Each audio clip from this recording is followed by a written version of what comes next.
अरे वाह वाह, आज तो अच्छी दावत हो गई है। शेर राजा के बेटे को उठाकर ले आता है और उसे अपना आहार बना लेता है।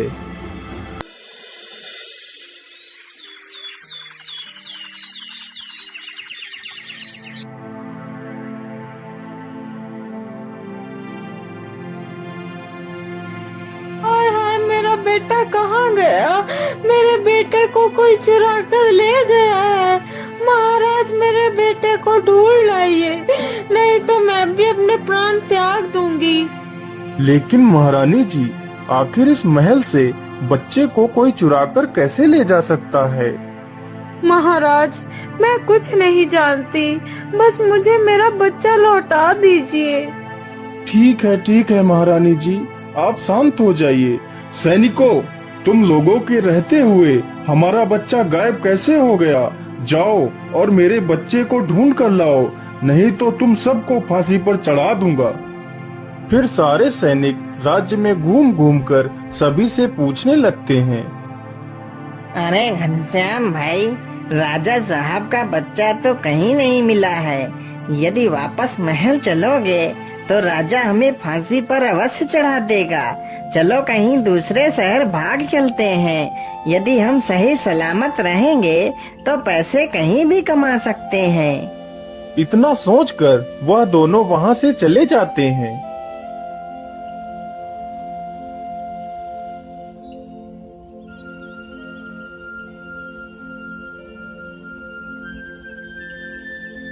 बाबा, आंखें खोलिए बाबा, हमारी मदद करिए बाबा। क्या बात है बेटा, कौन हो तुम और तुम्हें क्या मदद चाहिए? बाबा, मेरा नाम उन्नति राम है और मैं एक व्यापारी हूँ और यह मेरी पत्नी है। बाबा, मुझे ईश्वर ने सब कुछ दिया है, बस एक औलाद की ही कमी है। बाबा, आप ही मुझे कोई उपाय बता दीजिए जिससे मुझे संतान की प्राप्ति हो जाए। बेटा, उपाय तो है, लेकिन उपाय बहुत ही कठिन है। इसमें तुम्हारा बहुत नुकसान भी हो सकता है। बताइए बाबा, वह उपाय क्या है? मैं पुत्र प्राप्ति के लिए कोई भी नुकसान उठा सकता हूँ। तो सुनो बेटा, कल पूर्णिमासी है।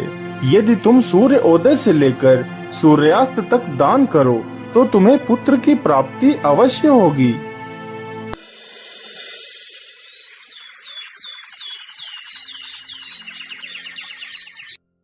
अगले ही दिन सुबह होते ही व्यापारी दान करने लगता है। दान करते करते उसे पूरा दिन गुजर जाता है और उसका सारा धन सूर्यास्त से पहले ही समाप्त हो जाता है। अरे मालिक, इस गरीब को भी कुछ दे दीजिए मालिक।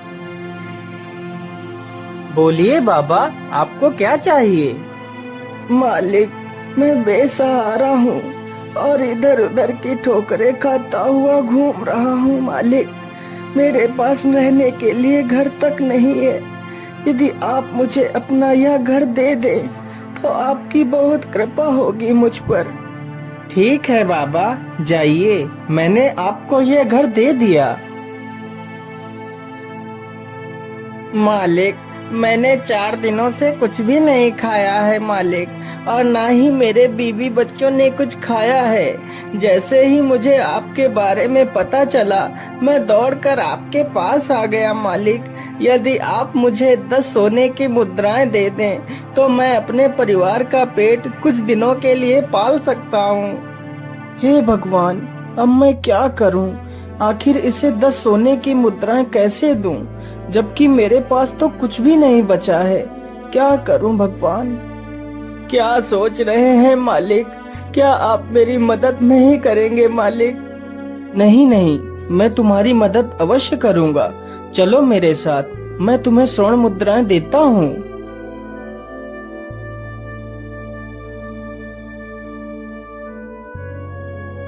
फिर उन्नति राम एक सेठ के पास जाता है। सेठ जी, मुझे 10 स्वर्ण मुद्राएं दे दीजिए। मैं आपको ये मुद्राएं कल तक लौटा दूंगा। मैं तुम्हें 10 स्वर्ण मुद्राएं तो दे सकता हूँ, लेकिन उसके बदले तुम्हें मेरे पास कुछ गिरवी रखना पड़ेगा। लेकिन सेठ जी, मेरे पास तो आपको देने के लिए ऐसी कोई वस्तु नहीं है। नहीं नहीं, तुम्हारे पास एक ऐसी चीज है जो तुम मुझे देकर स्वर्ण मुद्राएं ले सकते हो। लेकिन सेठ जी, मेरे पास ऐसी क्या वस्तु है? उन्नति राम, तुम अपनी पत्नी को हमारे पास गिरवी रख दो, तब तक तुम्हारी पत्नी मेरे घर का सारा कार्य करेगी। जिस दिन तुम मुझे मेरी मुद्राएं वापस कर दोगे, उस दिन तुम अपनी पत्नी को ले जा सकते हो। ठीक है सेठ जी, मैं मंजूर हूँ, मुझे स्वर्ण मुद्राएं दे दीजिए। फिर वह सेठ उन्नति राम को 10 स्वर्ण मुद्राएं दे देता है और उन्नति राम वह स्वर्ण मुद्राएं उस भिक्षुक को दे देता है।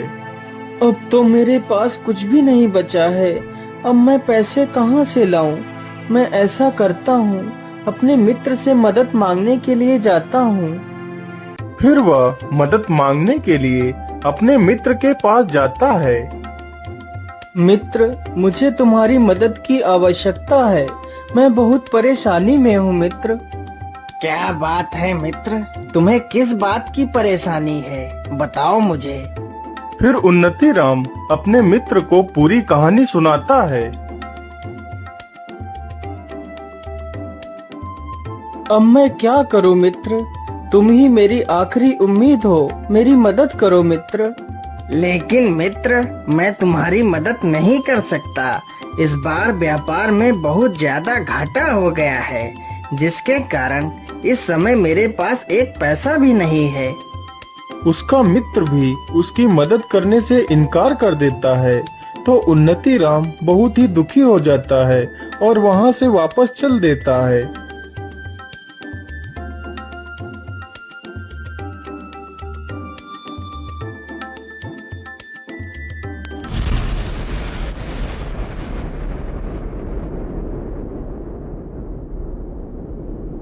मुझे लगता है बहुत जोर का तूफान आने वाला है। हे भगवान, यह तो बहुत जोर की बारिश आ गई। अब क्या करूं? चलो इसी पेड़ के नीचे बैठ जाता हूं, कुछ तो इस बारिश से बच पाऊंगा। उन्नति राम पूरी रात उसी पेड़ के नीचे बैठा रहता है।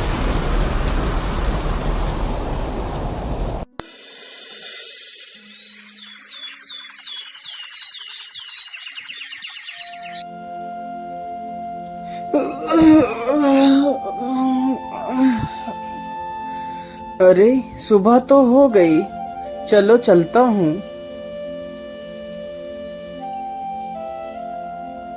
उन्नति राम चलते चलते बहुत थक जाता है और उसे बहुत जोर की प्यास भी लगती है। अरे मैं तो चलते चलते बहुत थक गया हूँ और मुझे बहुत जोर की प्यास भी लगी है। मुझे लगता है वहाँ पर कोई कुआं है, चलो चलकर देखता हूँ। उन्नति राम कुएं के पास जाता है।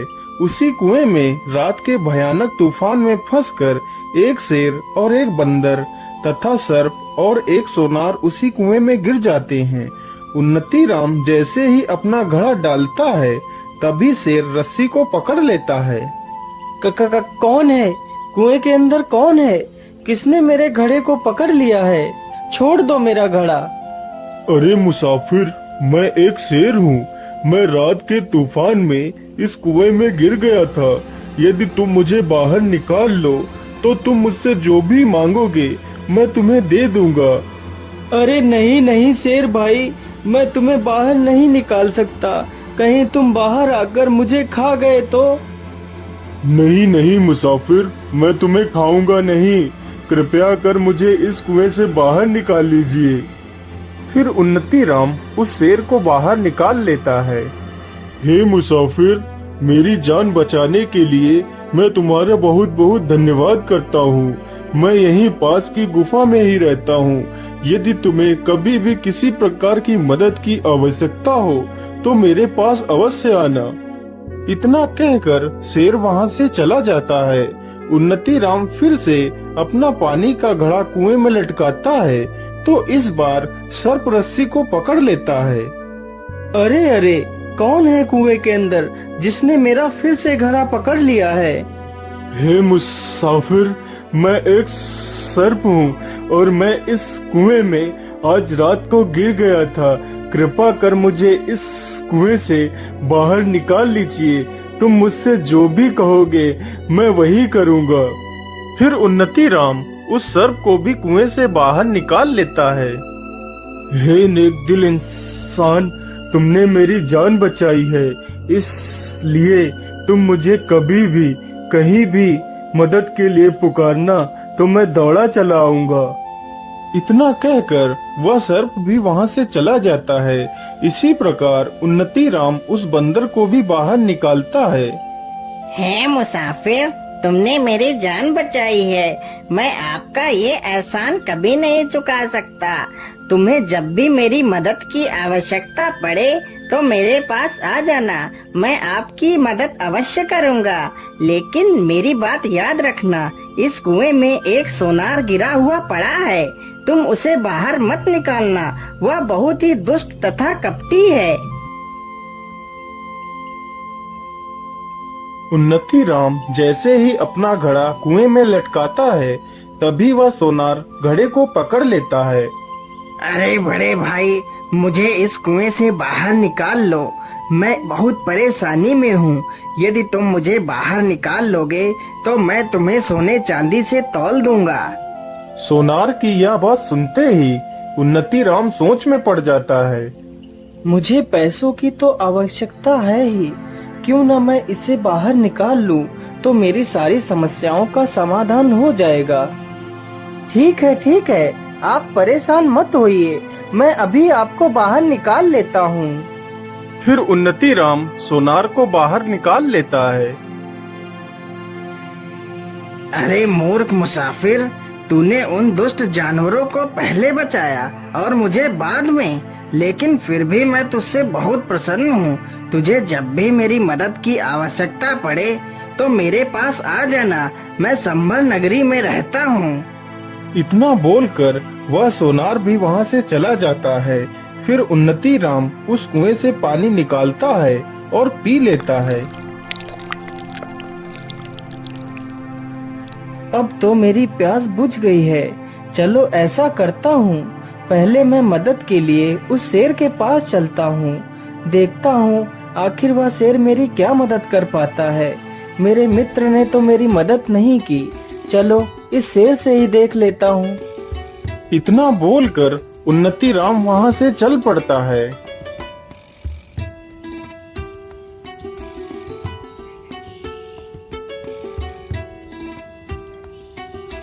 आइए मुसाफिर, तुम्हारा स्वागत है। बोलिए, तुम्हारा यहाँ आना कैसे हुआ? शेर तुरंत ही गुफा के अंदर जाता है और 2 सोने के कंगन लेकर आता है। ये लो मुसाफिर, मेरे पास इतना ही है, लेकिन इतने में ही तुम्हारा काम हो जाएगा। मैं ऐसा करता हूँ, यह कंगन लेकर मैं उसी सोनार के पास जाता हूँ जिसे मैंने कुएं से बाहर निकाला था। वह जरूर इन कंगनों की सही कीमत दे देगा।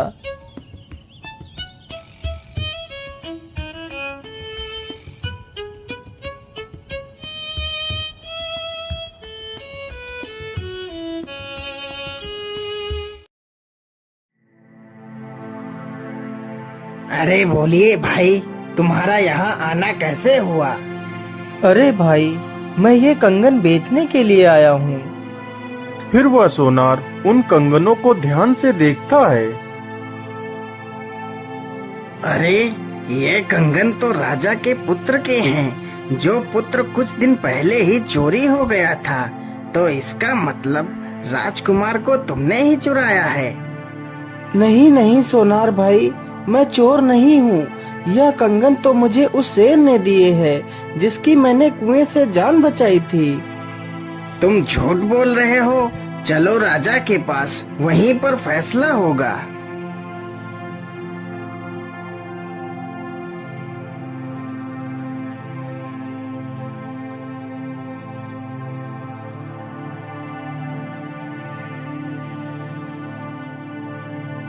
तुम्हारी इतनी हिम्मत कि तुमने मेरे बेटे को चुराया और उसके कंगन लेकर यहाँ बेचने आ गए। कहाँ है मेरा बेटा? महाराज, मैंने आपके बेटे को नहीं चुराया। ये कंगन तो मुझे एक शेर ने दिए थे। सैनिकों, यह ऐसे सच नहीं बोलेगा। इसे कारागार में डाल दिया जाए। सैनिक तुरंत ही उन्नति राम को जेल में बंद कर देते हैं।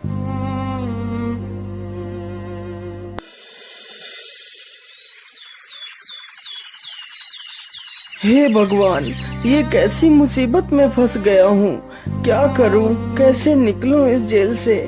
मैं ऐसा करता हूँ, अपने मित्र सर्प को बुलाता हूँ। जैसे ही वह उस सर्प का स्मरण करता है, तभी वहाँ पर वह सर्प आ जाता है।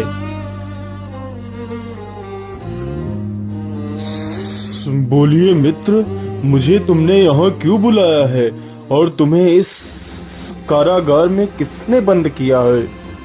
फिर उन्नति राम उस सर्प को सारी घटना के बारे में बताता है।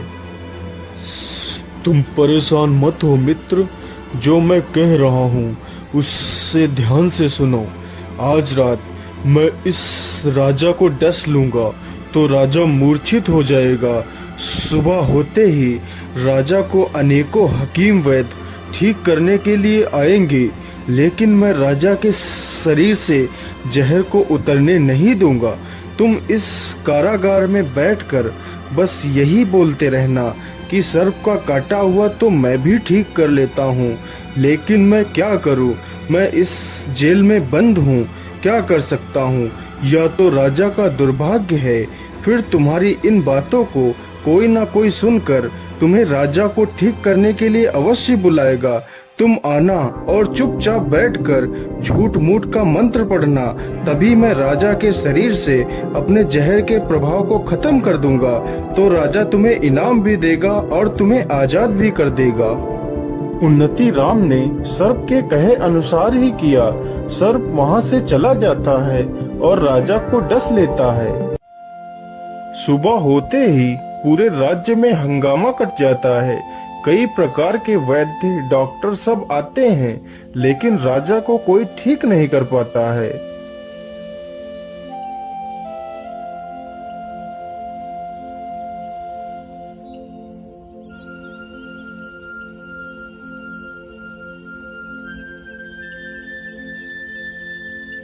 क्या बताऊं, मुझे तो राजा ने इस काल कोठरी में बंद कर रखा है।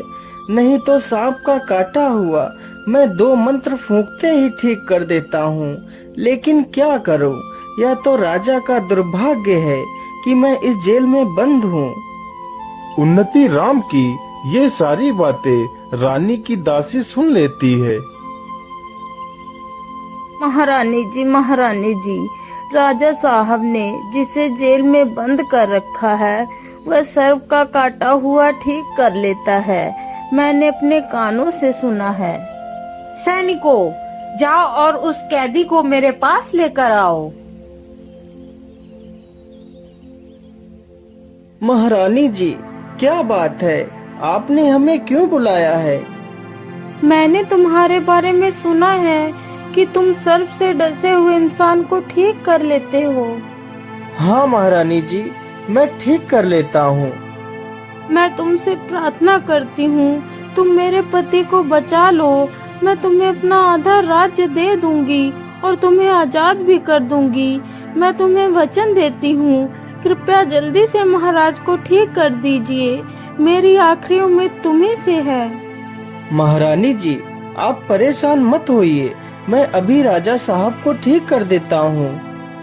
फिर उन्नति राम अपनी आंखें बंद करता है और झूठ मूठ का मंत्र पढ़ने लगता है। तभी सर्प राजा के शरीर से अपने विष के प्रभाव को खत्म कर देता है। अरे, इस चोर को बाहर किसने आने दिया? महाराज, यह कोई चोर नहीं है, इसने तो आपकी जान बचाई है। फिर महारानी राजा को सारी घटना के बारे में बताती है और उन्नति राम को अपना आधा राज्य दे देती है। मैं ऐसा करता हूँ कि 10 स्वर्ण मुद्राएं ले लेता हूँ और अपनी पत्नी को ले आता हूँ, लेकिन उससे पहले मैं अपने मित्र बंदर से भी मिलता हुआ चला जाऊंगा।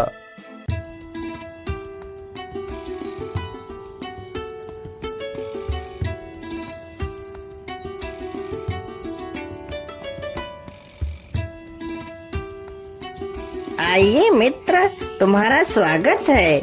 बड़े दिनों के बाद आए हो मित्र। मैं तो तुम्हारी ही प्रतीक्षा कर रहा था। बोलो मित्र, तुम्हें क्या चाहिए?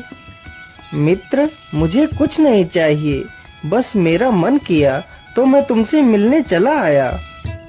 अरे मित्र, तुमने मेरा जीवन बचाया था, इसलिए मैं तुमसे बहुत खुश हूँ और मैं तुम्हें कुछ देना भी चाहता हूँ।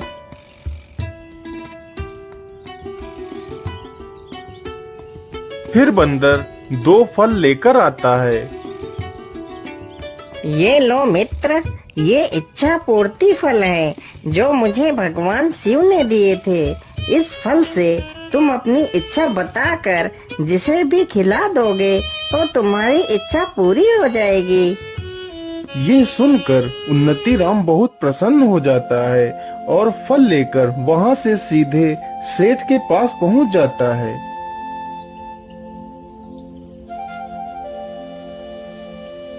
ये लीजिए सेठ जी, अपनी 10 स्वर्ण मुद्राएं। हे इच्छा पूर्ति फल, तुम इस सेठ को एक मुर्गी बना दो।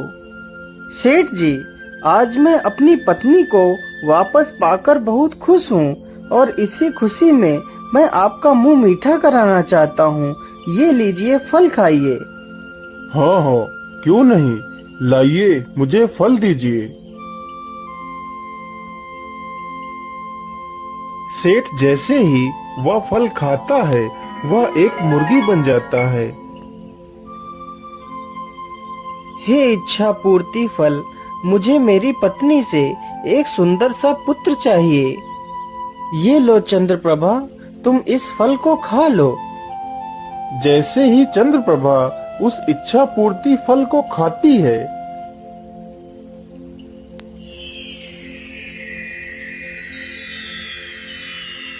बच्चा मिलने के बाद वह दोनों बहुत ही प्रसन्न होते हैं और अपने राज्य की ओर लौट जाते हैं। अरे हरामखोर मुर्गे, मैं मुर्गी नहीं हूँ, मैं सेठ हूँ, मुझे छोड़ दे।